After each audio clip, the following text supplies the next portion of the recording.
Hello everyone, मैं हूं सायन और आप सभी लोगों का स्वागत है हमारे फाइटर बैच में। तो एटम्स एंड न्यूक्लियाई बहुत ही इंपॉर्टेंट टॉपिक है आप क्लास 12 का। आपका एटम्स कंप्लीट हो चुका है। हमने एटम के अंदर पढ़ा था वेरियस थ्योरीज। उसके बाद हम लास्ट लेक्चर पढ़े थे एक्सरे के बारे में। एक्सरे के बारे में हमने क्या पढ़ा था, कॉन्टिन्यूअस एक्सरे, कैरेक्टरिस्टिक एक्सरे। बहुत ही इंटरेस्टिंग लेक्चर था। वहाँ से इंपॉर्टेंट मोजलेस लॉ भी था जो आपके एग्जाम में आने के लिए बहुत चांसेस है। तो मैं हाईली रिकमेंड करूंगा आप पिछले सारे वीडियोस देख के फिर इधर आइएगा। ऑलरेडी 4 वीडियोस आ चुका है मेरे इस टॉपिक के रिलेटेड। पूरा प्लेलिस्ट का लिंक मेरा इस वीडियो के नीचे डिस्क्रिप्शन में दिया हुआ है, तो आप लोग उस सारे वीडियोस को देखना, फिर आज देखना ये वाला क्लास, क्योंकि हर एक चीज सीक्वेंस में बढ़ता है। तो आज हम लोग शुरू करने वाले हैं एटॉमिक न्यूक्लियस। तो हमने ओवरऑल एटम का आपने पढ़ लिया था, अभी हम लोग एटम के अंदर न्यूक्लियस पढ़ेंगे। आज न्यूक्लियस का इंट्रोडक्टरी क्लास होगा और हम लोग बेसिक चीजें जानेंगे। हमारा नेक्स्ट क्लास होगा रेडियो एक्टिविटी के ऊपर। तो आज हम लोग न्यूक्लियस का रेडियो एक्टिविटी छोड़ के बाकी जो भी है सब हम लोग इस वीडियो में कवर कर लेंगे और वहां से इंपॉर्टेंट न्यूमेरिकल्स भी करेंगे। तो ज्यादा टाइम वेस्ट नहीं करके चलिए जल्दी शुरू करते हैं। सो न्यूक्लियस एक्चुअली है क्या सर? तो हमने पिछले दिन जब एटॉमिक स्ट्रक्चर आप लोगों को पढ़ाया था तो वहां पर आप लोगों को क्या बोला था? एक एटम जनरली ऐसा होता है, अलग अलग सेल्स रहता है, अलग अलग सेल्स में से इलेक्ट्रॉन घूमता रहता है।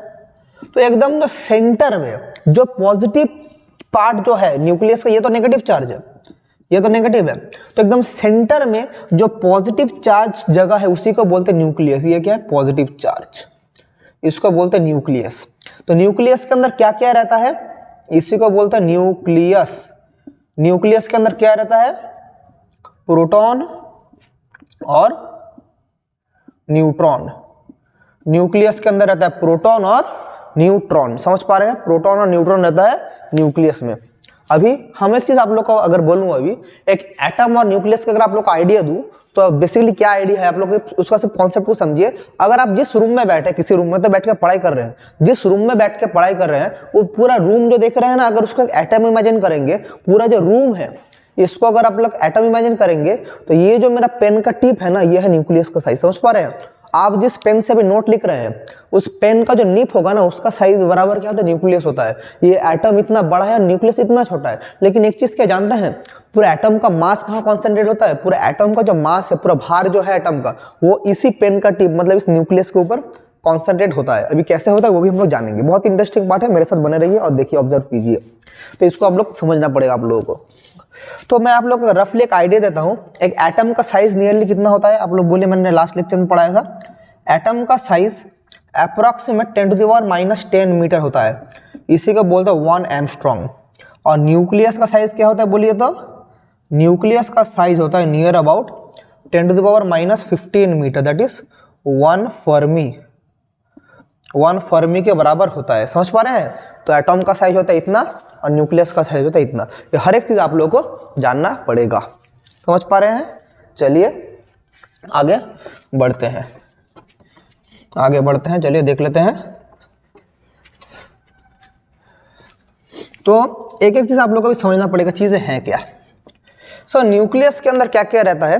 न्यूक्लियस में बहुत, न्यूक्लियस बाद में आफ्टर ऑल आप लोग जब ग्रेजुएशन करेंगे वहां पर आप लोग न्यूक्लियस के अंदर बहुत सारी चीज पढ़ेंगे, पार्टिकल फिजिक्स में मियॉन, उसका मेसॉन, बहुत कुछ होता है। लेकिन हम लोग उन सब चीजों में नहीं जा रहे हैं। अभी हम लोग मेनली न्यूक्लियस का जब पढ़ेंगे, न्यूक्लियस मेनली कॉन्सिस्ट ऑफ क्या?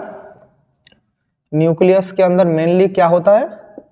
2 चीजें, प्रोटॉन और एक क्या है सर? एक है न्यूट्रॉन। मेनली ये 2 चीज रहता है। प्रोटॉन को हम लोग बोलते हैं पॉजिटिव चार्ज, इसमें न्यूट्रल, ये कोई चार्ज नहीं है, 0 चार्ज, या मैं न्यूट्रल कह सकता हूं इसको, नो चार्ज। प्रोटॉन का जो मास होता है नियर अबाउट 1.67 10⁻⁻27 kg का होता है, नियर अबाउट। और न्यूक्लियस का मास भी नियर अबाउट सेम ही होता है। सॉरी, न्यूक्लियस में न्यूट्रॉन का मास भी नियर अबाउट सेम ही होता है, 1.67 10⁻⁻27 kg। अभी स्लाइटली कुछ इधर उधर होता है लेकिन दोनों का ओवरऑल सेम ही होता है। ठीक है, प्रोटॉन और न्यूट्रॉन। और यहाँ पर पॉजिटिव चार्ज हम लोग देख लिए। अभी हमें एटम का कुछ चीजें हमें जानना पड़ेगा। एक एटम में जान के रखिए, एक एटम में जितना उसका इलेक्ट्रॉन नंबर होता है, एक पॉइंट का जान के रखिए। इन एन एटम आपका जो प्रोटॉन नंबर होता है वो हमेशा किसके नंबर अकॉर्डिंग होता है बोलिए तो? वो हमेशा इलेक्ट्रॉन के नंबर के हमेशा सेम होता है।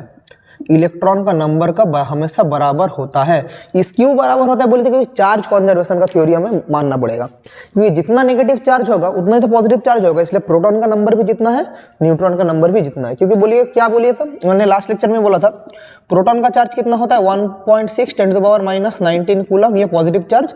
इलेक्ट्रॉन का चार्ज भी सेम होता है 1.6 × 10⁻⁹ कूलम, सिर्फ ये वाला पॉजिटिव होता है और ये वाला नेगेटिव होता है। समझ पा रहे हैं ना यही चीज। अभी यहाँ से हमें न्यूक्लियस से 2-4 चीजें आप लोग एटम के बारे में सीखना पड़ेगा। सबसे पहले एटॉमिक नंबर किसे कहते हैं और मास नंबर किसे कहते हैं। एटॉमिक नंबर जिसको हम Z बोलते हैं, तो एटॉमिक नंबर किसे कहते हैं, द नंबर ऑफ इलेक्ट्रॉन्स और प्रोटॉन्स। और अच्छे से नाम में जोर जरूर अच्छे समझिए, the number of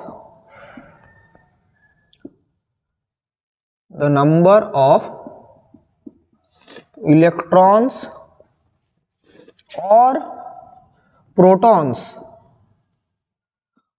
of an atom is called atomic number. मतलब क्या है सर, मतलब है Z मतलब नंबर ऑफ इलेक्ट्रॉन्स, और इसका नंबर तो प्रोटॉन के साथ सेम होता है, that is number of protons. ठीक है, so this is the definition of atomic number. और एक चीज आपको जानना पड़ेगा जिसको बोलता है मास नंबर। सो मास नंबर किसे कहते हैं, देख लीजिए मास नंबर किसे कहते हैं।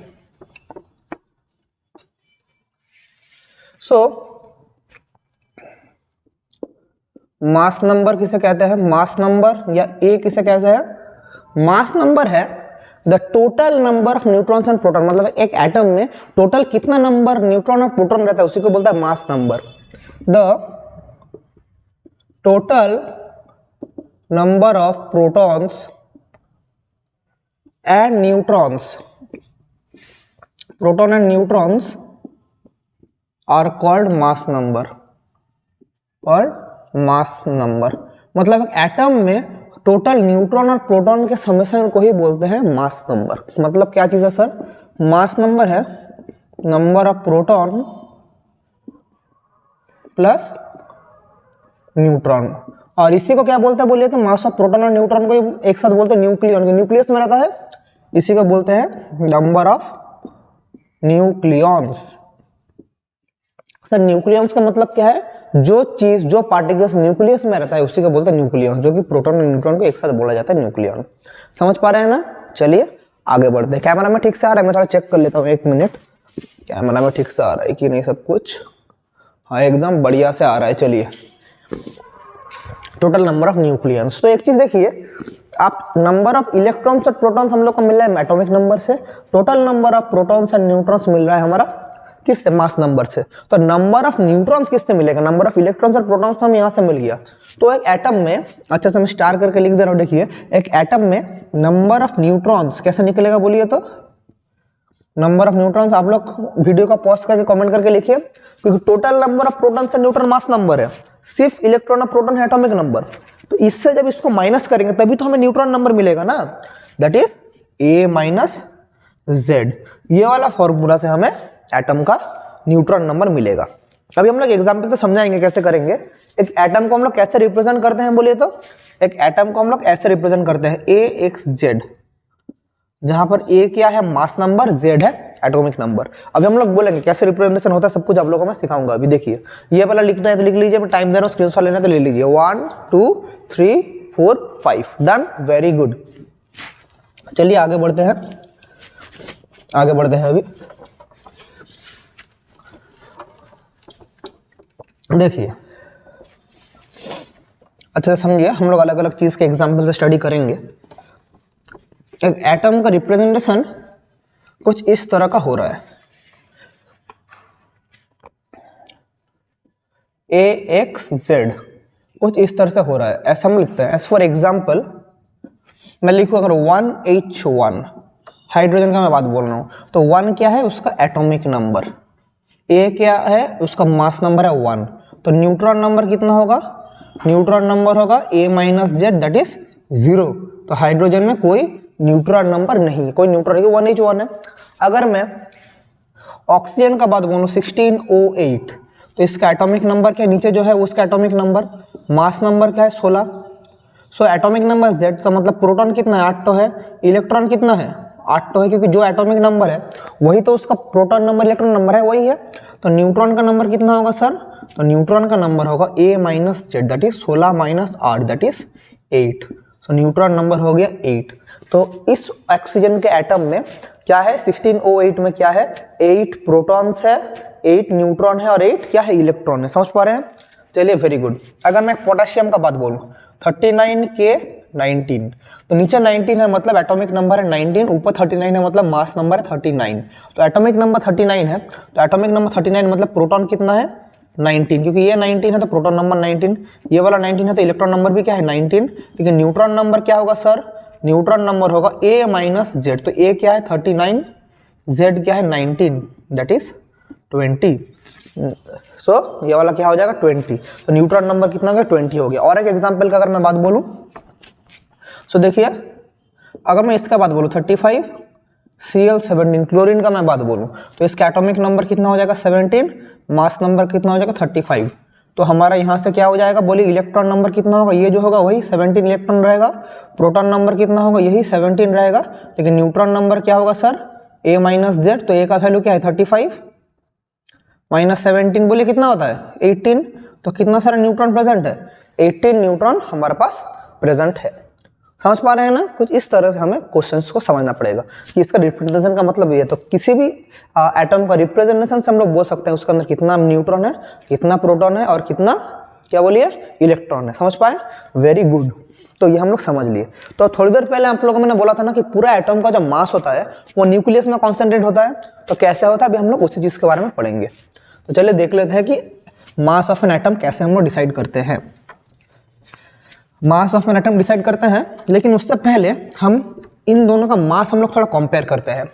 मास ऑफ ए प्रोटॉन कितना होता है देखिए, और nearly mass of a neutron है दैट इज 1.67 10⁻27 kg, और मास ऑफ ए इलेक्ट्रॉन कितना होता है 9.1 10⁻31 kg। सो एक चीज नोटिस कीजिए कि 9.1 माइनस 31 नहीं इतना है। एक चीज नोटिस कीजिए कि मास of the electron is much much much less than the mass of proton है ना। ये देखिए -31 है, ये -27 है, बहुत छोटा नहीं हो जा रहा है, इलेक्ट्रॉन का मास बहुत छोटा हो जा रहा है। तो अगर हम लोग इफ इलेक्ट्रॉन का मास और प्रोटॉन का मास अगर ऐड करते हैं तो नियरली कुछ तो प्रोटॉन का मास हो जाएगा ना, वही तो होगा। देखिए क्यों बोलिए, तो इलेक्ट्रॉन का मास नेग्लिजिबल है। अगर आप लोग 10000 के साथ 1 ऐड करेंगे तो नियरली तो 10000 ही तो आएगा ना, आपका 1 का तो कोई सिग्निफिकेंस नहीं होगा, बहुत ही छोटा हो जाएगा, बहुत ही छोटा। तो यहाँ पर वही हो रहा है, बहुत ही छोटा हो जा रहा है ना। तो हम लोग इसलिए जब भी प्रोटॉन और इलेक्ट्रॉन का मास ऐड करते हैं तो इलेक्ट्रॉन का मास नेग्लिजिबल हो जाता है। समझ पा रहे हैं ना, क्या हो जाता है, नेग्लिजिबल हो जाता है। ठीक है, अभी एक चीज नोटिस कीजिए, हम लोग देख लिए, अभी थोड़ा देखिए, ये वाला हम लोग समझ गए, अभी थोड़ा आगे बढ़ते हैं। और ये वाला हमने देख लिया, अभी थोड़ा आगे बढ़ेंगे, इसका क्या करेंगे हम लोग, हाँ, मास of nucleus, mass of an atom, mass of an atom का डेराइवेशन हम लोग करेंगे, मास ऑफ एन एटम का हम लोग डेराइवेशन करेंगे। तो मास ऑफ एन एटम कैसे निकालते हैं देखिए, मास ऑफ एन एटम, सो देखिए मास ऑफ एटम क्या होगा, total mass of electron plus proton plus neutron in the atom, ये हमें लिखना पड़ेगा। सो एटम के अंदर total mass of electron proton neutron जो होगा वही होगा। तो कितना सारा इलेक्ट्रॉन है एक एटम, अगर मैं बोलूं AXZ, तो इलेक्ट्रॉन कितना है, इलेक्ट्रॉन है Z, प्रोटॉन कितना है, प्रोटॉन है Z, और न्यूट्रॉन कितना है A माइनस जेड, यही तो होगा। तो देख लेते इलेक्ट्रॉन कितना है Z इंटू एम, क्योंकि mass of electron, plus proton कितना है Z into MP, plus neutron कितना है A minus Z into MN। ठीक है, यह है इलेक्ट्रॉन का मास, Z है नंबर ऑफ इलेक्ट्रॉन, प्रोटॉन का मास नंबर ऑफ प्रोटॉन, और ये number of neutron into neutron का मास। अभी इसको हम लोग लिख सकते हैं, इसी का मतलब है Z into MP plus A minus Z into MN, क्योंकि ये वाला हमारा क्या है बोले थे, क्योंकि Me का मास है नेग्लिजिबल, Me है नेग्लिजिबल, Me है much much less than MP plus Me, इनसे बहुत ही छोटा है, इसलिए उसको हम लोग जीरो कंसिडर कर सकते हैं, बहुत ही नेग्लिजिबल है।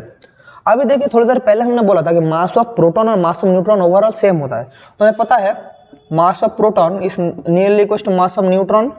मास ऑफ न्यूट्रॉन तो हम लोग क्या कह सकते हैं, तो इसको हम लिख सकते हैं Z into M P plus A minus Z, M P लिख सकते हैं ऑब्वियसली। दोनों में से अगर एम पी कॉमन ले लेंगे तो क्या पड़ा रहेगा, Z plus A minus Z into M P, तो जेड जेड कट गया, so A into M P ये वाला हमारा आ चुका है। तो मास ऑफ एन एटम ये वाला आ चुका है, और एम पी का जगह क्या लिख सकते हैं, A M U. A M U का मतलब ही है atomic mass unit, mass of atom. A M U का मतलब है एटॉमिक मास यूनिट। 1 AMU का मतलब क्या होता है, 1.67 10 to the power minus 27 kg।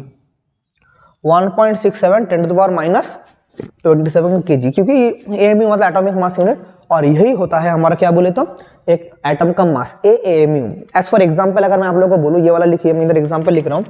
जैसे कि अगर मैं बोलूँ हाइड्रोजन का 1H1, इसका मास क्या होगा 1 AMU, क्योंकि इसका मास नंबर क्या है 1।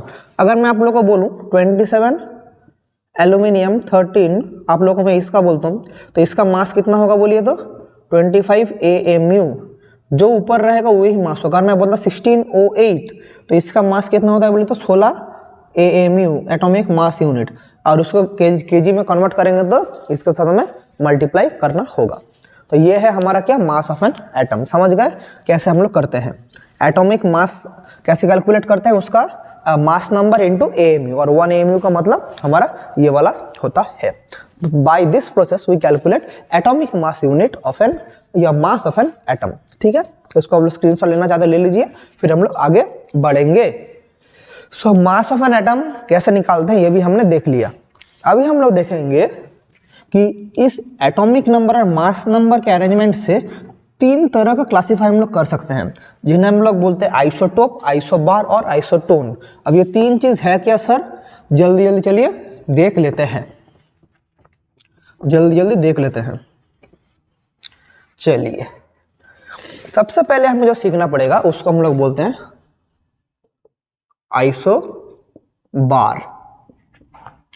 आइसोबार का मतलब क्या है, atoms having same atomic number, जिसका एटॉमिक नंबर सेम रहेगा, सेम एटॉमिक नंबर मतलब Z, बट डिफरेंट क्या रहेगा बोलिए तो, but different mass number, but different mass number A is called या are called isobar. Atoms having same atomic number but different mass number are called isobar. अगर मैं example बोलूं क्या होगा एग्जांपल, आइसोबार का एग्जांपल जिसका एटॉमिक नंबर सेम होगा लेकिन मास नंबर अलग होगा। जैसे हाइड्रोजन का 3 आइसोटोप वेरी इंपॉर्टेंट है, 1H1, 2H1 और 3H1। 1H1, 2H1 और 3H1, these 3 are the isotope of hydrogen, सब hydrogen, deuterium, tritium, 3 isotope hydrogen. देखिए नीचे का एटॉमिक नंबर तीनों का सेम है लेकिन मास नंबर अलग है। उसका क्लोरीन का आइसोटोप भी इंपॉर्टेंट है, 35 Cl17 37 Cl17, ये भी इंपॉर्टेंट है। इसके अलावा आप लोगों का और किसका आइसोटोप इंपॉर्टेंट है, आप लोग कार्बन का आइसोटोप बोल सकते हैं, 13C6 और 14C6, ये दोनों इंपॉर्टेंट है। ये सब अलग अलग आइसोटोप है जिसका देखिए नीचे का हर एक चीज सेम होता है, नीचे का सेम होता है लेकिन ऊपर अलग हो जाता है। ये सब है आइसोटोप। सॉरी, सॉरी मैंने आइसोटोप बोल के आइसोबार बोल दिया, सॉरी, ये वाला आइसोटोप होगा, सॉरी बहुत बड़ा गलती कर दिया। ये वाला आइसोटोप, मैं बोल भी जा रहा हूँ आइसोटोप लेकिन मैं लिख दिया हूँ आइसोबार, सॉरी। मतलब ये सब आइसोटोप मतलब बताया सेम था लेकिन फ्लो में हमने आइसोबार लिख दिया, सॉरी। एटम जिसका एटॉमिक नंबर सेम होता है लेकिन मास नंबर अलग होता है उससे बोलते हैं आइसोटोप, आइसोबार नहीं, आइसोटोप। ये सब आइसोटोप है, सॉरी गलती हो गई थोड़ा। इसको बोलते हैं आइसोटोप जिसका एटॉमिक नंबर सेम होता है लेकिन मास नंबर अलग होता है। जैसे कि देखिए 1H1, 2H1, 3H1, ये this are all the isotope जिसका एटॉमिक नंबर सेम होता है लेकिन मास नंबर अलग होता है। यहाँ से आप लोग एक चीज जानना पड़ेगा कि एवरेज एटॉमिक मास कैसे निकालते हैं, आइसोटोप से क्वेश्चन आएगा, average atomic mass. So average atomic mass कैसे निकालेंगे देख लीजिए। एटॉमिक मास का फॉर्मूला है A1N1 प्लस A2N2। यहाँ पर A1 क्या है, A1 और A2 क्या है, A1 A2 है एटॉमिक मास, ये क्या है atomic mass of isotope, isotope का एटॉमिक मास है। और N1 और N2 क्या है, परसेंटेज ऑफ क्या, percentage of isotopes present, percentage of isotopes present. नहीं समझा ना, अभी एक एग्जांपल से समझाएंगे। Percentage of isotope present sir क्या बोल रहे हैं, तो देखिए, तो अगर मैं आप लोग के क्वेश्चन कराऊं, आप लोगों को अगर मैं बोल दूं टू आइसोटोप्स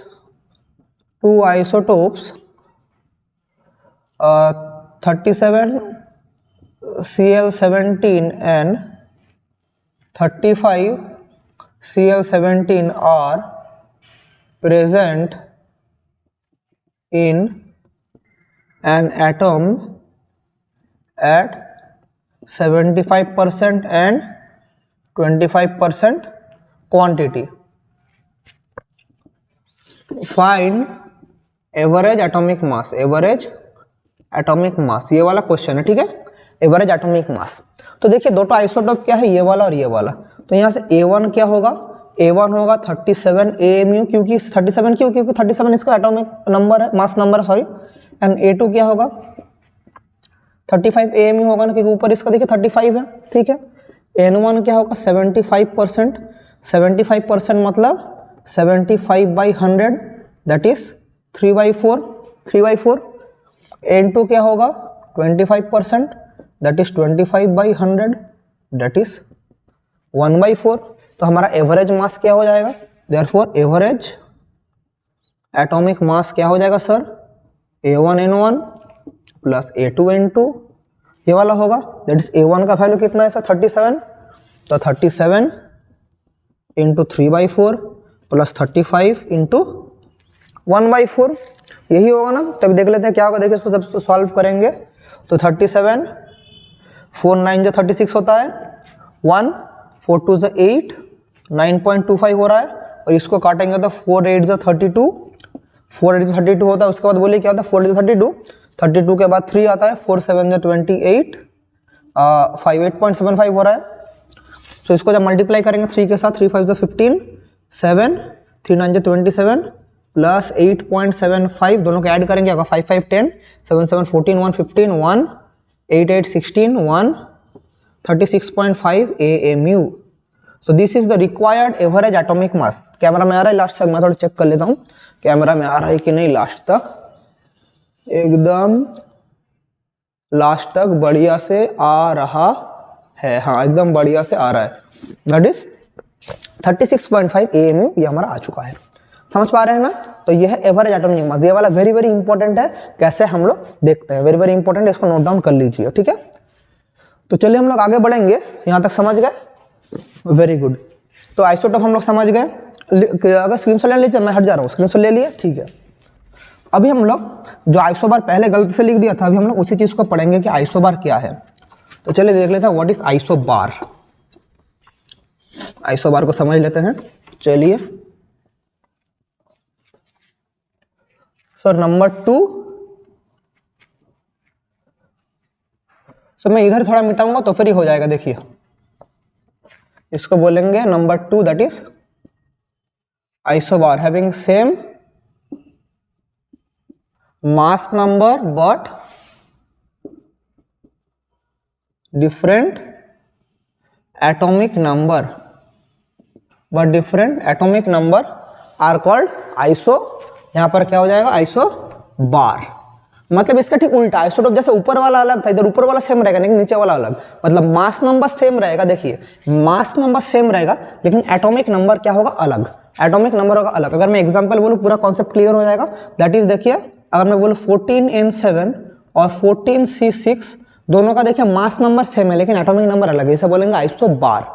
और भी एग्जाम्पल है अगर आप लोगों को मैं बोलूँ आइसोबार का, और एग्जाम्पल अगर आप लोगों को मेरे मन में भी आ रहा है, कौन सा अगर बोलूँ आप लोगों को, हाँ ये वाला कर सकते हैं 40 कैल्शियम 20 और आप लोग 40 आर्गन 18 बोल सकते हैं, या ठीक है इसको छोड़ दीजिए, इसको भी छोड़ दीजिए। और भी सारा बहुत सारा है, जैसे कि आप लोग ऑक्सीजन का कर सकते हैं, ऑक्सीजन का साथ आइसोटोप आप लोग कर सकते हैं फ्लोरीन का। उसके बाद अलग अलग कर सकते हैं आप लोग, हाइड्रोजन का कर सकते हैं, जैसे 2H1, और आप लोग एक कर सकते हैं 4He2। ठीक है, मैं अलग अलग ज़्यादा एग्जाम्पल पे नहीं जा रहा हूँ कि बहुत सारे एग्जाम्पल में उधर अपना ये नहीं जा रहा हूँ, मैं बहुत सारे एग्जाम्पल आप लोग क्लोरीन का आइसोबार कर सकते हैं, अलग अलग चीज़ है। तो ये वाला है हमारा आइसोबार, और जो हमें मेन टॉपिक में जाएंगे अभी, और क्या, आइसोटोन। आइसोटोन क्या है? तो आइसोटोप क्या हुआ? जिसका एटॉमिक नंबर सेम है। आइसोबार क्या हुआ? जिसका मास नंबर सेम है। तो आइसोटोन क्या होगा? टोन टोन, न्यूट्रॉन न्यूट्रॉन, तो जिसका न्यूट्रॉन नंबर सेम होगा। एटम्स हैविंग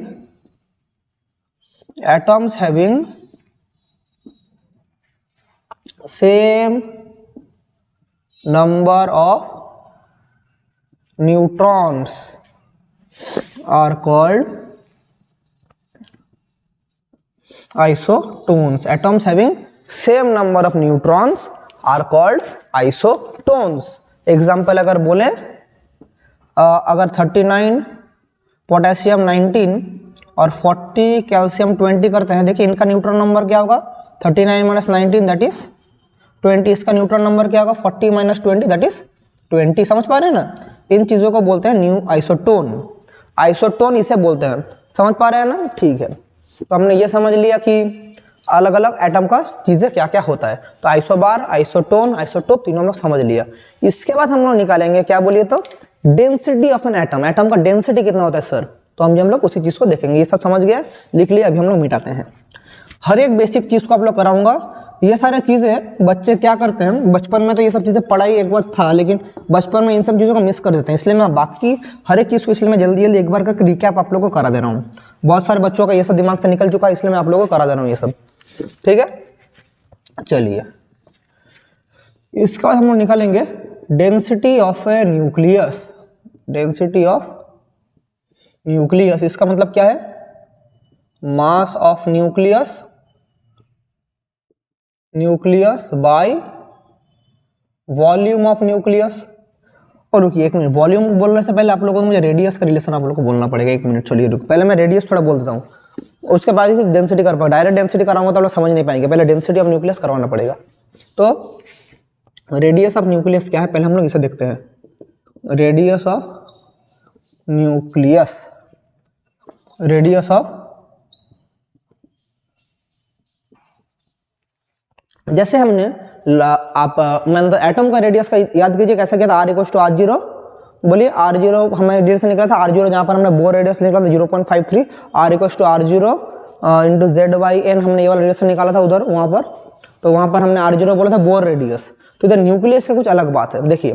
तो अगर हम न्यूक्लियस का बात बोले, ये अगर न्यूक्लियस है, तो न्यूक्लियस का जो रेडियस होता है, तो अगर इसका वॉल्यूम जो है, देखिए एक्सपेरिमेंटली पाया गया, न्यूक्लियस का रेडियस का एक रिलेशन है। तो एक्सपेरिमेंटली पाया गया कि न्यूक्लियस का जो वॉल्यूम होता है, volume is directly proportional to mass number होता है। इसका जो वॉल्यूम होता है directly proportional to mass number होता है। Volume directly proportional to mass number. तो वॉल्यूम का फॉर्मूला क्या है सर? 4/3 pi r³। r है radius, directly proportional to mass number. तो हम लोग लिख सकते हैं, क्योंकि बाकी सब कांस्टेंट है, तो मैं लिख सकता हूँ equals to proportional to a है हमारा मास नंबर। तो यहाँ से अगर एक कांस्टेंट हम लोग दें, तो r प्रोपोर्शनल टू a⁻⁴ हम लिख सकते हैं। तो ये वाला जो हमारा, इसको हम लोग कैपिटल R भी लिख सकते हैं। आप लोग अगर कैपिटल R लिखना चाहें तो कैपिटल R भी लिख सकते हैं, जो आप लोग को सुविधा लगे। लिख सकते हैं। अभी देखिए यहाँ पर एक कांस्टेंट लिखना पड़ेगा प्रोपोर्शनल साइन हटाने के लिए, तो उस कांस्टेंट को हम लोग बोलते हैं R0 a⁻⁴। सो R=R0 a⁻⁴ हम लिख सकते हैं। R0 एक कांस्टेंट है, R0 का एक फिक्स्ड वैल्यू है। R0 का जो फिक्स्ड वैल्यू है दैट इज 1.2 फर्मी। इस फॉर्मूला से हम लोग किसी भी न्यूक्लियस का हम लोग रेडियस निकाल सकते हैं। एज फॉर एग्जांपल, अगर मैं आप लोगों को बोलूँ एल्यूमिनियम का, कि 27 एल्यूमिनियम का अगर रेडियस क्या होगा, ये वाला आपको मैं क्वेश्चन दूँ तो क्या होगा? R=R0 a⁻⁴। तो R0 का वैल्यू क्या होगा? 1.2। उसके बाद a का वैल्यू क्या है? 27 का cube root that is 1.2 into 3 that is 3.6 क्या होगा?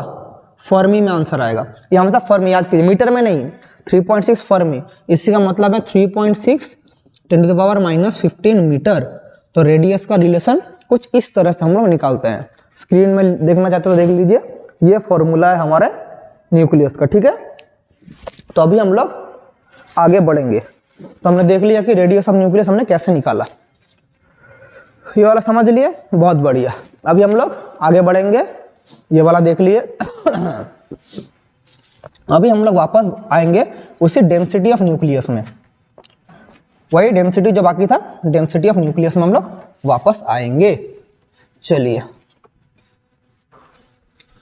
देख लेते हैं क्या है डेंसिटी ऑफ न्यूक्लियस।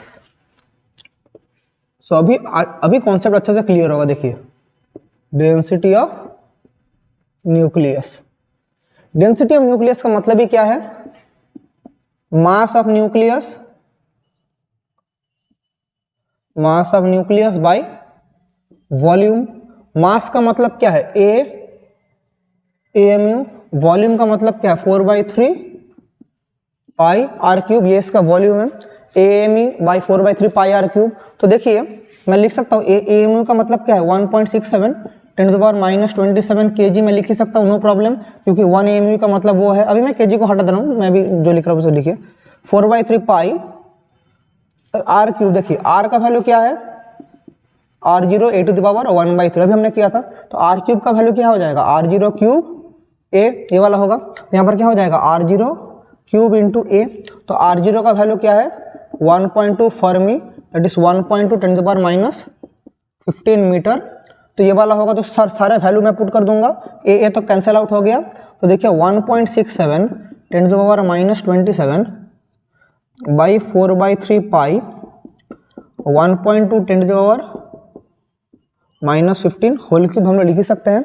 ये वाला जो भी आंसर आएगा किस में आएगा, kg पर मीटर क्यूब। इसका वैल्यू मुझे याद है, मैं लिख दे रहा हूँ, इसका वैल्यू नियर अबाउट आएगा 2 × 10⁻17 kg पर मीटर क्यूब। आप लोग कैलकुलेटर से इसको सॉल्व करके भी देख सकते हैं। ये वाला वैल्यू मुझे याद था बोल के मैंने डायरेक्ट लिख दिया, 2 × 10⁻17 kg पर मीटर क्यूब। आप लोग इसको थोड़ा देख लीजिएगा।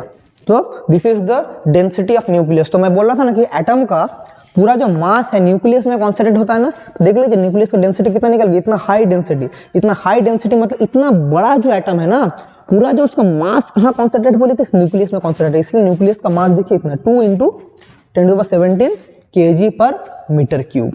समझ पा रहे हैं, वेरी गुड। तो ये वाला हमने देख लिया डेंसिटी ऑफ न्यूक्लियस। अभी हम लोग जाएंगे कि एक न्यूक्लियस जब बनता है तो न्यूक्लियस में हमारा न्यूक्लियन से कैसे बनता है उसको हम लोग देखेंगे। और वहीं से हम लोग अभी पढ़ेंगे आइंस्टाइन का मास एनर्जी इक्विवेलेंस, ठीक है। तो अभी हम लोग एक बहुत ही इंटरेस्टिंग और एक बहुत ही मतलब आपको इंपॉर्टेंट टॉपिक शुरू करेंगे, जिसका मतलब है मास एनर्जी इक्विवेलेंस। तो देख लेते हैं वो क्या है, मास एनर्जी इक्विवेलेंस देख लेते हैं। चलिए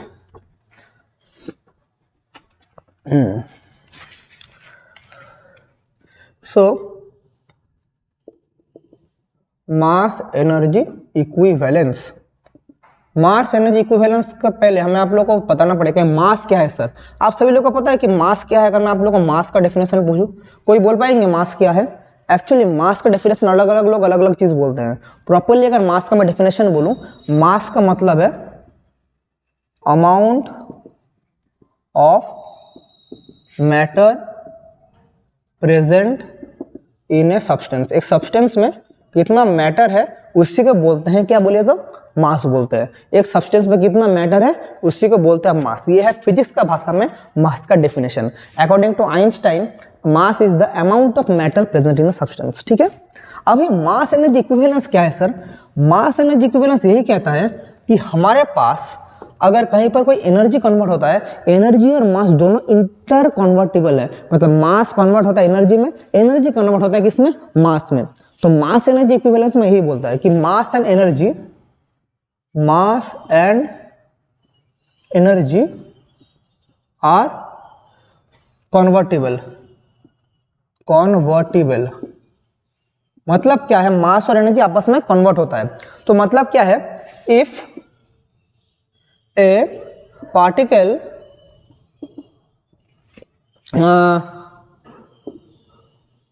undergoes motion and has and acquires energy, अगर मोशन में है acquires energy E, then it's gained mass, मतलब जो मास गेन करता है, इस gained mass is given by, वो जो मास गेन करता है is given by क्या होता है बोलिए तो, m equals to E by c square. मतलब एक मास कन्वर्टेबल है, particle undergoes motion, acquires energy E, then its get mass is given by m equals to E by c square, जहां पर c क्या है, c है velocity of light in vacuum, जिसका value क्या होता है 3 × 10⁸ मीटर पर सेकेंड। अभी एक चीज आप लोगों को ख्याल रखना पड़ेगा कि हम सभी ने पढ़ा था E equals to mc square, लेकिन ओरिजिनल आइंस्टाइन ने जो इक्वेशन दिया था ना वो m equals to E by c square. मतलब बोलेंगे दोनों का मतलब तो सेम है, लेकिन एक फिजिक्स का में एक यहाँ पर बहुत बड़ा लॉजिक है, एनर्जी मास में कन्वर्ट हो रहा है, मास एनर्जी में कन्वर्ट नहीं हो रहा है, ये आप लोग को ख्याल रखना पड़ेगा। ये वाला इक्वेशन क्या है, एनर्जी मास में कन्वर्ट हो रहा है, लेकिन इसी का मतलब आप लोग बोलेंगे सर इसी का मतलब तो E equals to mc square हो रहा है। हाँ ये भी सही है, गलत नहीं है, लेकिन आइंस्टाइन ने जो दिया था, आइंस्टाइन ने ये वाला बोला था। यहाँ से अगर मैं आप लोगों को क्वेश्चन करूँ कि बोलिए एक यहाँ पर अगर मैं आप लोग क्वेश्चन करूँ, एक स्टैंडिंग कार या स्टेशनरी कार और एक मूविंग कार दोनों कार है, किसका हाई मास है, किसका हाई या मोर मास है, बोलिए तो किसका हाई और मोर मास है। एक स्टेशनरी कार है और एक मूविंग कार है, किसका ज्यादा मास है, किसका हाई मास है, ज्यादा मास है, बोल पाएंगे? तो आंसर क्या होगा बोलिए तो, आंसर क्या होगा बोलिए तो मूविंग कार होगा, मूविंग कार का हाई मास होगा, हैज हाई मास। क्यों बोलिए तो सर मूविंग कार का हाई मास क्यों होगा? देखिए मैं इधर खड़ा हूं, मैं दौड़ रहा हूं, तो मैं जब खड़ा अवस्था में रहूंगा तब मेरा मास ज्यादा होगा, या मैं जब भागूंगा तब मास ज्यादा होगा? बोलिए तो जब मैं भागूंगा तब मेरा मास ज्यादा होगा। क्यों बोलिए तो, क्योंकि मेरा जो मास ऑफ मूविंग होगा एक तो मतलब मास ऑफ मूविंग जितना मेरा कार का मूविंग होगा उसका मतलब क्या है बोलिए तो मास ऑफ स्टेशनरी प्लस क्या होगा एक्वायर्ड मास, दैट इज उसी को बोलेंगे E by c square. E कहाँ से आएगा, काइनेटिक एनर्जी और पोटेंशियल एनर्जी से आएगा। तो मास ऑफ मूविंग कार मतलब स्टेशनरी का तो मास होगा ही, प्लस वो जब मूव करेगा उसके अंदर जितना काइनेटिक एनर्जी एक्वायर होगा, जितना पोटेंशियल एनर्जी एक्वायर होगा, उसके लिए भी एक मास एक्वायर होगा। इसलिए मूविंग पार्टिकल का मास हमेशा ज्यादा होता है। बहुत ही इंपॉर्टेंट कॉन्सेप्ट है, बहुत सारे बच्चों को नहीं पता, लेकिन इसलिए मैंने आप लोगों को कवर करवा दिया कि मूविंग कार का मास ज्यादा होता है। सो यहाँ से हम तो मास एनर्जी इक्विवेलेंस बहुत कुछ समझ ले। बोलेंगे सर आप लोग इतना ज्ञान का बात बोल रहे हैं, लेकिन न्यूक्लियस में कहाँ आएगा? हम लोग तो न्यूक्लियस पढ़ रहे हैं, इतना सारा आइंस्टाइन का रिलेटिविटी का ज्ञान लेके हम लोग क्या करें? सब काम में आएगा। मैं जब बोल रहा हूँ काम में आएगा, सब आएगा, मेरे से बने रहिए। देखिए तो मास एनर्जी इक्विवेलेंस से ही हम लोग एक नया चीज देखेंगे कि मास डिफेक्ट और बाइंडिंग एनर्जी, एक न्यूक्लियस का बाइंडिंग एनर्जी और मास डिफेक्ट क्या है।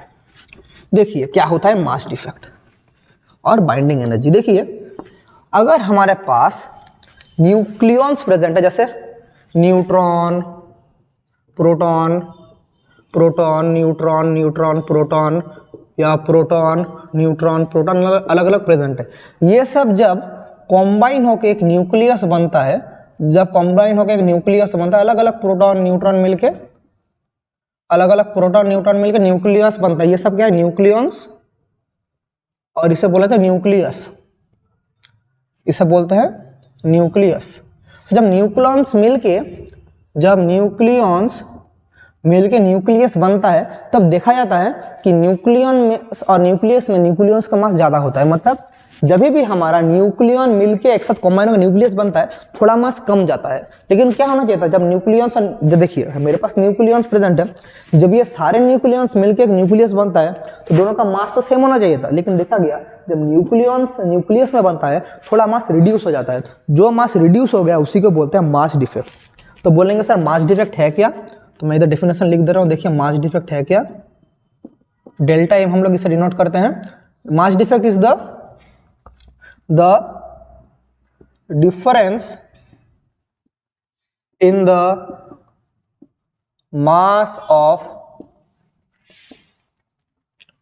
nucleons and nucleus is called mass defect, ये चीज क्या है सर?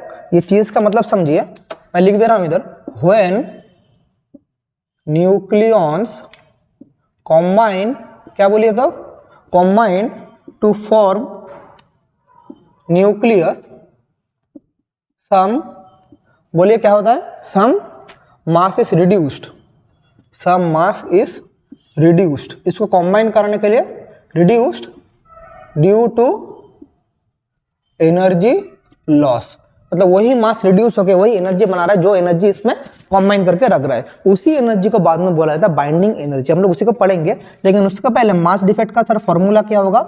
मास डिफेक्ट का मतलब है टोटल मास ऑफ न्यूक्लियन मतलब माइनस मास ऑफ न्यूक्लियस, मतलब mass of nucleon minus mass of, बोलिए क्या, मास ऑफ न्यूक्लियस। तो मास ऑफ न्यूक्लियन मतलब मास ऑफ प्रोटॉन और मास ऑफ न्यूट्रॉन। एक एटम में कितना था प्रोटॉन, जेड, तो Z into M P mass of proton plus A minus Z into M N minus mass of the nucleus.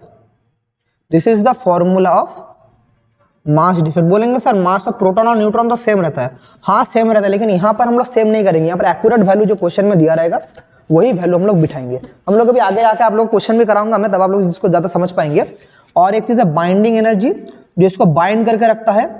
Binding energy का formula क्या है sir, binding energy that is E equals to delta M into C square. जो इस nucleus को bind करके रखता है उसी को बाइंडिंग एनर्जी। तो इसका मतलब क्या हो जाएगा, डेल्टा एम का वैल्यू ये वाला है, Z M P plus A minus Z M N minus M nucleus into C square. ये वाला जब करेंगे ये वाला आंसर किस में आएगा, जूल में आएगा। अगर हम लोग जूल में तो नहीं करेंगे, हम लोग क्या करेंगे, इलेक्ट्रॉन वोल्ट में करेंगे, तब हमारा जो एनर्जी का फॉर्मूला आ जाएगा वो क्या होगा, जेड एम पी, एक शॉर्टकट फॉर्मूला देख के रखिए, plus A minus Z M N minus M nucleus, ये वाला मास डिफेक्ट का फॉर्मूला होगा जो है सेम टू सेम लिखेंगे, into 931.5 mega electron volt. 931.5 mega electron volt, ये वाला फॉर्मूला में हम लोग बिठाने से ही क्वेश्चन हो जाएगा। अभी हम लोग 2-4 इसमें यही भी करेंगे, एग्जाम्पल भी करेंगे, ताकि आपका कॉन्सेप्ट पूरा क्लियर हो जाए कि कैसे ये वाला हो रहा है। थोड़ा आप लोगों को मैं कॉन्सेप्ट भी क्लियर कराऊंगा, थोड़ा इन चीज़ को थोड़ा देख लीजिए। तो ये चीज़ क्या है समझ पाइए, ये वाला देख लिए। तो चलिए हम लोग आगे बढ़ेंगे। अभी तो प्रॉब्लम करने से पहले ये वाला पूरा फॉर्मूला को आप लोग दिमाग में अच्छे से बिठा लीजिए। इसके बाद हम लोग क्वेश्चन करेंगे, आपके लिए क्वेश्चन भी लाया हूँ मैं कुछ क्वेश्चंस, अभी हम लोग करेंगे। चलिए मेरे पास क्वेश्चन भी है, और ये सब क्वेश्चन करने के लिए कैलकुलेटर का जरूरत नहीं पड़ता है, लेकिन मैं रखा हूँ क्योंकि आपको जल्दी से कराऊंगा बोल के। यहाँ पर मैं 3 क्वेश्चन लाया हूँ आप लोगों के लिए इस मास डिफेक्ट और इससे रिलेटेड करवाने के लिए। तो कैसा टाइप का क्वेश्चन आएगा मैं आप लोग को थोड़ा समझा देता हूँ। चलिए देख लेते हैं।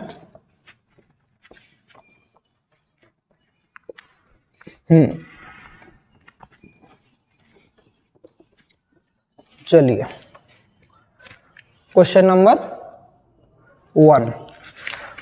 फर्स्ट क्वेश्चन है, calculate mass defect and binding energy of 40 Ca20 nucleus. एक कैल्शियम न्यूक्लियस का हमें निकालना है बाइंडिंग एनर्जी और मास डिफेक्ट। हमारे पास गिवन क्या है, गिवन है मास ऑफ प्रोटॉन बोला है 1.0072825 U। U मतलब AMU, ये क्वेश्चन में आप लोगों को दिया रहेगा। मास ऑफ न्यूट्रॉन क्या दिया है, मास ऑफ न्यूट्रॉन दिया है 1.0086665 U क्वेश्चन में दिया है। और हमारे पास कैल्शियम का न्यूक्लियस का मास दिया है 39.962589 U, ये वाला क्वेश्चन में दिया है। ठीक है, तो हम ये वाला क्वेश्चन कैसे करेंगे। तो 40 Ca20 दिया है, तो हमारे पास एटॉमिक नंबर क्या है 20, तो हमारे पास एटॉमिक नंबर 20 है। तो और A माइनस जेड क्या हो जाएगा, 40 माइनस 20 दैट इज 20 हो जाएगा। तो हमें मिल गया, तो फॉर्मूला में बिठा देंगे। तो मास डिफेक्ट का फॉर्मूला क्या होगा सर, मास डिफेक्ट का फॉर्मूला आप सभी लोगों को पता है, Z into M P plus A minus Z M N minus M calcium मतलब न्यूक्लियस को जब मास होगा। तो Z का वैल्यू क्या है 20 मास ऑफ प्रोटॉन कितना, ये वाला 1.007825 प्लस a माइनस जेड क्या है 20 इंटू इसका वैल्यू क्या है, देखिए इसका वैल्यू ये वाला न्यूट्रॉन का मास 1.008665 माइनस कैल्शियम का मास कितना, ये तो क्वेश्चन में दिया है 39.962589, ये वाला रहेगा एटॉमिक मास यूनिट में। तो इसका सब वैल्यूज, अगर इसको बोलेंगे सर इसको आपको कैलकुलेटर लग रहा है, हाँ लग रहा है क्योंकि मैं जल्दी से कराऊंगा इसलिए, तो जल्दी से करने के लिए कैलकुलेटर लगेगा। सो 20 इंटू 1.007825, तो ये वाला क्या होगा 20.1565 प्लस सेकंड वाला क्या होगा 20.110865, सो 20.1733 माइनस 39.962589, तो इसको सॉल्व करेंगे कितना आएगा, प्लस करके पहले देख लेते हैं 20.1733 माइनस कितना है 39.962589, दैट इज 0.384011 U। तो this is the mass defect, तो मास डिफेक्ट आ गया और बाइंडिंग एनर्जी तो यहीं से आ जाएगा। बाइंडिंग एनर्जी का मतलब delta M into C square, इसका मतलब ये डेल्टा एम इंटू 931.5 AME भी।